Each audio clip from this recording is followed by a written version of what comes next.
Salut la compagnie! Bienvenue dans Cogito Ergo Sum, le podcast qui cherche à décrypter les ingrédients d'une expérience utilisateur mémorable. Moi c'est Margot, je contribue à créer des expériences utilisateurs fluides et intuitives sur des logiciels, portails web ou applis mobiles depuis 2014. À travers ce podcast, j'ai envie de m'inspirer des expériences des autres. Je suis convaincue qu'il y a plein de points communs dans la création d'expériences utilisateurs, quel que soit le domaine. La prof qui prépare son TP pour ses élèves, le restaurateur qui travaille son concept de restaurant, ou les parents enjoués qui préparent le goûter d'anniversaire de leur enfant. C'est ce qu'on va explorer dans ce podcast. Quelle est la secret sauce des porteurs de projets qui ont réussi à créer une expérience utilisateur mémorable? Je reçois aujourd'hui Solène Lapouge, qui a un parcours ultra intéressant pour le podcast. En effet, Solène est une testeuse logicielle issue de la reconversion, et elle est comme moi convaincue qu'on peut faire plein de parallèles entre les métiers du logiciel et ceux d'autres domaines très éloignés, celui de soigneuse animalière et celui de formatrice dans son cas. Dans cet échange, on parlera de son métier actuel pour mieux comprendre en quoi la QA contribue à créer des expériences utilisateurs mémorables et également de son engagement dans le monde du handicap, notamment pour faciliter les reconversions vers le métier du test. Bonjour Solène, bienvenue dans ce podcast. Bonjour Margot, merci de m'accueillir. Pour commencer, est-ce que tu veux te présenter et présenter rapidement ton parcours? Oui, bien sûr. Je m'appelle donc Solène Lapouge, j'ai 35 ans et je suis testeuse logicielle. Je fais donc de la qualité logicielle depuis 2 ans maintenant. Je suis issue de la reconversion. J'ai eu un premier emploi en tant que soigneuse animalière en parc zoologique, donc complètement à l'opposé du monde de l'informatique. Après, je me suis reconvertie en tant que formatrice dans le domaine de l'animalier et tout ce qui est biologie, sciences, écologie, biologie, informatique. Et par plusieurs péripéties, je me suis retrouvée dans le monde du test logiciel. Et alors, je ne dis pas tout parce que je pense qu'il y a certains points qu'on va aborder plus tard dans le podcast. Ça marche, très bien. Et puis du coup, pour les personnes qui nous écoutent, il y a aussi une conférence que tu as donnée, je ne sais pas exactement quand d'ailleurs, qui retrace tout ton parcours. Alors, je l'ai donnée à 2 endroits différents. Donc, c'était au camping des speakers en keynote d'ouverture et à Clown Nord. Alors, je crois que c'est 2023 en keynote de fermeture. Et vous pouvez la trouver sur le YouTube de Clown Nord puisqu'elle a été enregistrée. D'accord, donc je mettrai le lien en description, ouais. Comme ça les gens pourront l'écouter s'ils veulent en savoir plus. C'est quand la reconversion s'avère plus difficile que coucher un rhinocéros à la demande. Génial comme titre. Et du coup, si on se concentre sur ton métier actuel, j'aimerais savoir ce qui t'anime aujourd'hui dans ce métier. Alors du coup, aujourd'hui, je fais du test logiciel. Ça a été une grosse découverte pour moi de ce métier. Pour la petite histoire, en fait, mon conjoint est automaticien de test et on s'est retrouvés pendant le confinement, du coup, à travailler dans la même pièce. Et petit à petit, je me suis intéressée à son métier. Et à tel point que finalement, j'en ai fait aussi le mien. La seule différence, c'est que lui, il est dans l'automatisation et moi, je suis vraiment sur le fonctionnel. Et ce qui m'a vraiment plu dans ce métier, c'est que tu as la possibilité de vraiment... alors déjà, chaque projet est différent. Tout dépend vraiment du contexte. Donc, tu as un besoin d'adapter systématiquement. Ce qui finalement, en fait, chaque projet, c'est une opportunité formidable d'apprendre, puisque aucun projet ne se ressemble, même si on a l'impression qu'ils se ressemblent. C'est pas du tout la même équipe, c'est pas du tout le même contexte. On peut aussi explorer pas mal de méthodologies et de processus différents.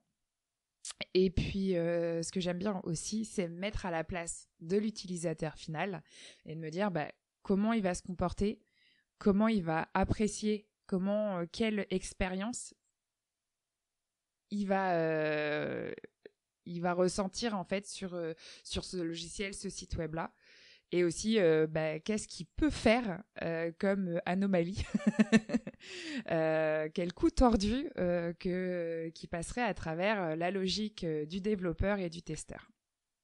Ok.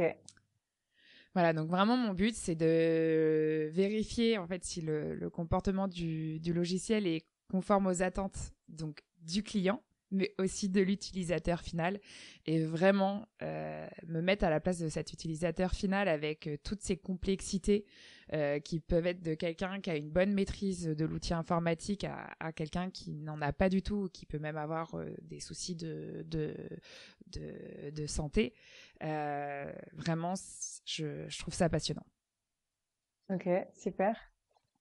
Et du coup, là, on est dans la saison 2 du podcast. Et moi, j'ai envie d'approfondir un peu la partie delivery que j'ai très peu abordée dans la saison 1. En fait, de base, je suis convaincue que pour faire vivre des expériences mémorables, ce qui est le thème du podcast, hein, il faut une bonne conception en se basant sur la recherche utilisateur et en la validant par des tests utilisateurs, mais que ça fait pas tout. Typiquement, on peut bien déployer tous les efforts qu'on veut dans la conception. Si la delivery ne suit pas, l'expérience mémorable ne sera pas au rendez-vous pour les utilisateurs. Et du coup, au cœur de cette phase de delivery, il y a le rôle de testeur ou testeuse. Donc, je voulais savoir de quelle manière, selon toi, ton métier contribue à créer des expériences utilisateurs mémorables. Alors déjà, c'est mon cheval de bataille. Il faut savoir que plus tôt la qualité logicielle va être inclus dans le projet, moins il y aura d'erreurs et d'anomalies. Le testeur n'est pas là juste pour tester l'application, il peut être là dès l'écriture des specs. Parce qu'en fait, entre les specs fonctionnels et techniques, quand il y en a, des fois il y a des erreurs. Donc le testeur est déjà là aussi pour faire remonter ces erreurs-là. Le test aussi a un rôle clé de communication entre les différentes parties. Et c'est là où on peut dire attention, moi je l'interprète comme ça, toi tu l'interprètes comme ça. Finalement, quel est le vrai attendu? Comment l'utilisateur final va l'interpréter? Et dans la logique, le développeur, il a une fonctionnalité à développer et lui, il va le faire. Mais il va pas forcément le développer en se mettant à la place de l'utilisateur final. Il va penser façon technique. Comment je vais développer cette fonction, et il va suivre son cahier ses specs techniques. Et du coup, des fois, on a des vraies erreurs de conception qui naissent à ce moment-là, qui sont du coup pas du fait des développeurs, pas du fait des testeurs, mais vraiment d'un problème de communication et d'écriture des specs. Je peux prendre un exemple simple sur un développement de logiciels de comptabilité. Imaginons dans les specs techniques, il est marqué que au moment de la saisie, pour valider la saisie, il faut faire entrée. Mais l'utilisateur final, ça lui fait faire un gros changement de main. Lui, sur son ancien logiciel, il fallait juste appuyer sur la flèche du bas et ça lui allait très bien. Et au moment de la mise en prod, finalement, les comptables vont continuer à utiliser l'ancien logiciel parce que le nouveau n'est pas pratique et va leur faire perdre du temps. Ouais, donc là, on est vraiment en plein dans l'UX, quoi. On est en plein dedans. Donc c'est vraiment et c'est aussi toute la difficulté du testeur, c'est que on a vraiment deux rôles. On est à charge de vérifier les attendus du client qui demande le développement, mais aussi de l'utilisateur final. Et finalement, des fois, c'est deux choses totalement différentes. Et même, c'est pour ça que dans la qualité logicielle, on a aussi tout ce qui est business analyst, etc., ou même AMOA qui s'approche de plus en plus, où on va avoir un vrai rôle de conseil auprès du client pour l'aider à finalement bien formuler ses besoins. Parce que souvent, on se rend compte que le client, il n'est pas si sûr de lui, de ce qu'il veut. Et finalement, on a des erreurs d'écriture où les phrases sont, où les fonctionnalités sont interprétables. Et à partir du moment où elles sont interprétables de plusieurs façons différentes, c'est une erreur. Ok. Et dans l'exemple que tu donnais, comment toi tu sais si l'utilisateur il va préférer utiliser la touche vers le bas ou la touche entrée? Ça va être à nous de nous renseigner. C'est des fois la complexité. Alors, l'avantage, c'est que souvent, dans le test logiciel, il y a beaucoup de personnes issues de la reconversion. Et c'est un vrai atout parce que on a une grande adaptabilité et on a notre expérience professionnelle externe. Et on a ce côté où on ne pense pas tech. On pense un peu plus comment ça fonctionne, je me mets à sa place, qu'est-ce qui se passe. Après, ça peut m'arriver, hein, moi, de demander à des personnes si dans leur contact ils ont ce corps de métier pour discuter. Après, c'est peut-être un excès de zèle de ma part. C'est pas une obligation, mais oui, on va quand même chercher. Après, c'est pas pour autant qu'on peut passer à côté d'une erreur. Mm. Mais du coup, ouais, tu peux être amené à faire finalement de la recherche utilisateur, d'aller rencontrer des utilisateurs pour mieux comprendre leurs besoins et Ouais. leurs attentes. Et nous, effectivement, alors on a une équipe dans mon entreprise je crois qu'on a 90% de reconvertis, et en fonction des projets, ça peut nous arriver de placer telle ou telle personne par rapport à son ancienne expérience professionnelle. Et c'est vrai que dans ce cas-là, en fait, on a 2 collègues qui sont des anciens de la comptabilité.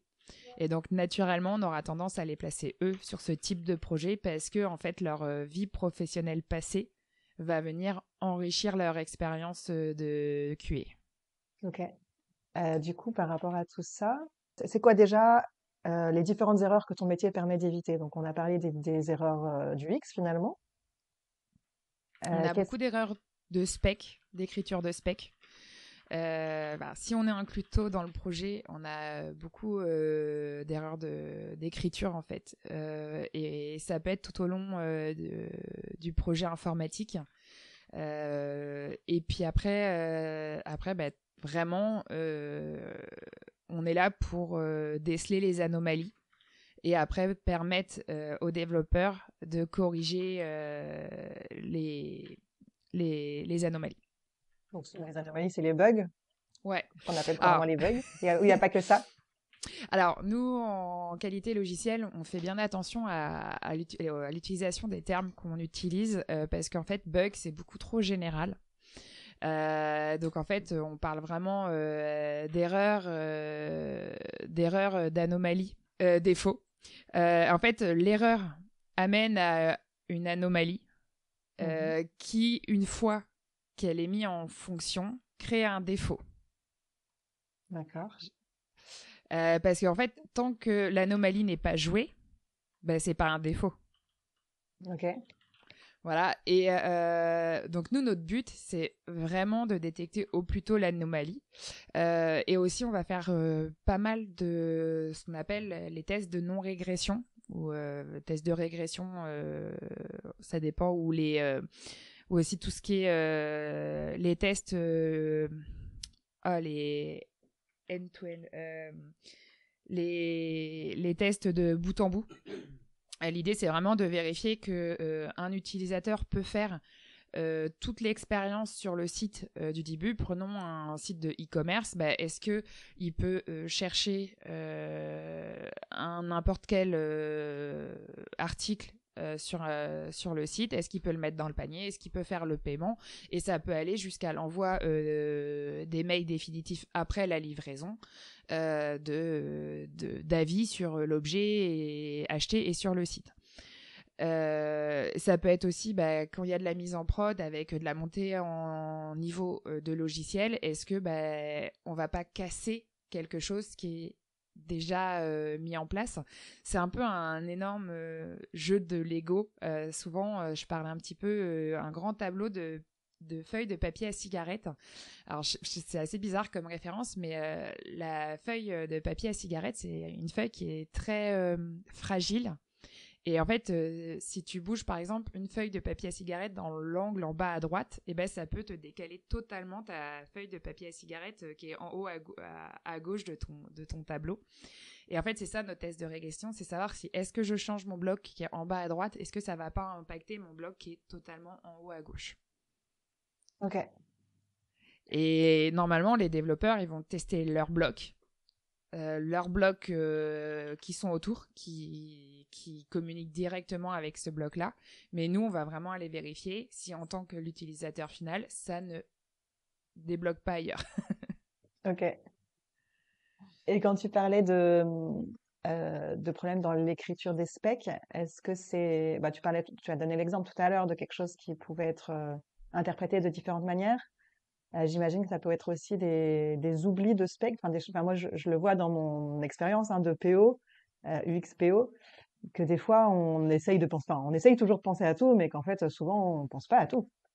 Eh Et ben non, tout à fait, on pense pas à tout. Souvent, d'ailleurs, ce qu'on ne pense pas, on écrit souvent comment ça doit bien fonctionner. Mais on écrit rarement ce qui doit se passer quand ça fonctionne mal. Et c'est un grand oublié, finalement du test. Mais c'est aussi hyper important de dire, aujourd'hui, quand mon site ou mon appli, elle fonctionne mal, comment ça se passe pour l'utilisateur final? Est-ce qu'il est averti? Enfin, il n'y a rien de pire pour un utilisateur final d'être sur un site et d'avoir une page blanche et de pas savoir si c'est son internet qui bug, si c'est le site qui est en anomalie. Enfin, c'est hyper. Donc, on va souvent vérifier que ça marche bien, mais on vérifie pas les réactions quand ça marche mal ou comment ça doit marcher quand il y a une erreur. ça me rappelle un, une liste pour ne pas oublier, justement, pour essayer de penser à tout. Un petit graphique que j'avais vu il y a plus de 10 ans, je pense. Alors, je les ai pas forcément tous en tête, mais je me souviens qu'il y avait notamment dans les choses aussi qu'on oublie souvent, quand il y a du contenu, s'il n'y a pas du tout de contenu, comment ça doit s'afficher quand il y a rien, ou quand il y a qu'un seul élément, ou quand il y en a trop, ou que c'est trop long. Tous ces états-là, finalement, on a tendance, en tout cas, quand on fait des maquettes haute fidélité, à montrer le cas joli, le cas où tout va bien, où il y a pile le texte de la bonne taille, et c'est super esthétique. Mais en fait, penser à tous les autres états de design, c'est vachement important parce que finalement, dans la vraie vie, ils vont se présenter tous ces cas-là, quoi. Ben, c'est ça, moi j'adore. Ah, c'est vicieux, mais en fait j'adore tester le nombre de lettres maximum, le nombre de noms composés. Est-ce qu'il y a des accents, des i trémas dans les noms? Parce qu'en fait il y en a de plus en plus.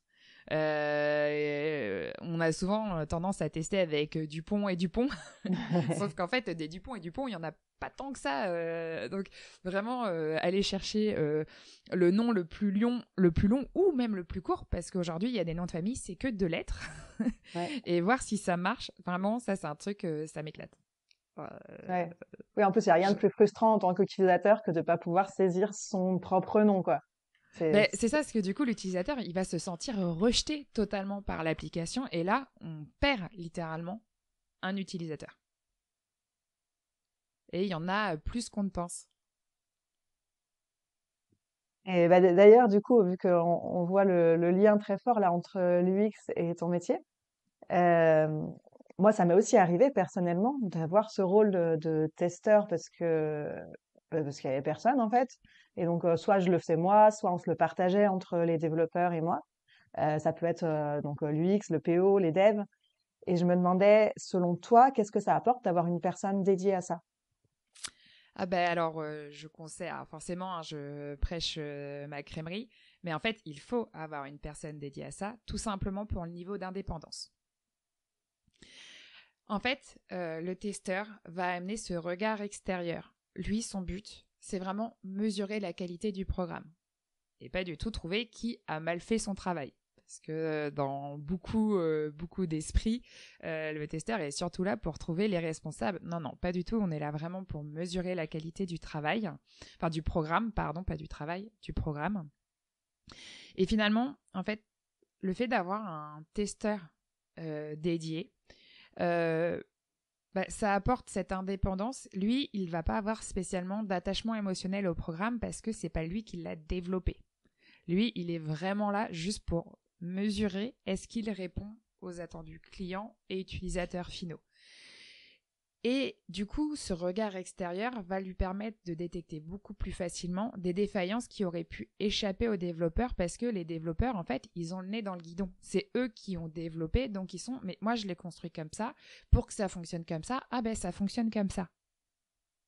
Oui, mais est-ce que l'utilisateur final va l'utiliser comme eux, ils l'ont envisagé au développement? Et c'est pour ça toute la richesse d'avoir quelqu'un d'extérieur vraiment dédié au test va ramener ce regard extérieur et ce niveau d'indépendance qu'on ne pourra pas avoir si c'est quelqu'un qui a participé en interne au développement de l'application ou du logiciel. Ok.